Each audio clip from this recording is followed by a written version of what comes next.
These playful labs hardly seem like fighters in the international war on terror. And peaceful Auburn University hardly seems like the front line in that battle. This is Zoo Lily, a 3-year-old lab here at Auburn. And in about a week, she's going to have some puppies that one day could save thousands of lives. For decades, Auburn has been at the forefront of developing and breeding dogs to detect explosives.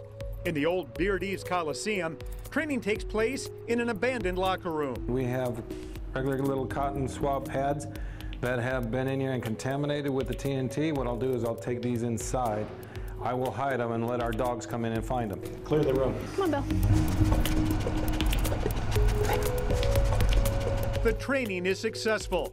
The dog scans the room and then sits when it finds the TNT. But detecting stationary targets at the direction of a handler is now just the first step for these explosive detecting dogs. They're now being bred and trained at Auburn to be able to detect moving targets like suicide bombers. So VaporWake was a real game changer for the detection of moving targets. Auburn's Paul Wagner helped to develop a new and now patented approach to detection called VaporWake, based on the invisible heat plume that people emit.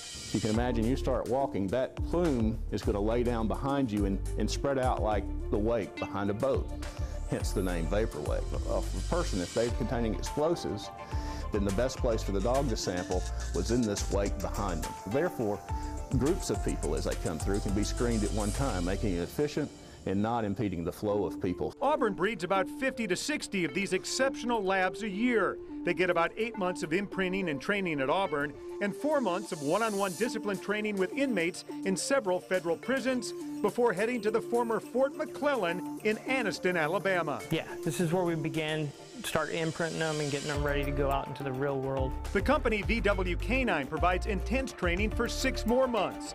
Here, the Auburn dogs learn to detect dozens of explosives, first in stationary targets like these canisters and these cars. But again, this is now just the basic skill set for these labs. The security gap is for body-worn explosive threats. Paul Hammond is the president of VW Canine. The Paris attack, Belgium attacks, Boston Marathon, London, Manchester, UK have been body-worn explosive, either transited or detonated. And that's why the Auburn dogs are trained in Anniston to use their VaporWake skills. These dogs are perfect for detecting explosives in venues with lots of chaos and lots of moving people. Our VaporWake dogs are obedient to the odor itself and not people or objects. As pedestrian traffic flows move through an area, we can traverse the heat plumes, and if we can detect minuscule amounts of explosives, we can follow to source. And now these dogs are being used not only to foil suicide and other bombers, but mass shooters as well. We now are getting a lot of requests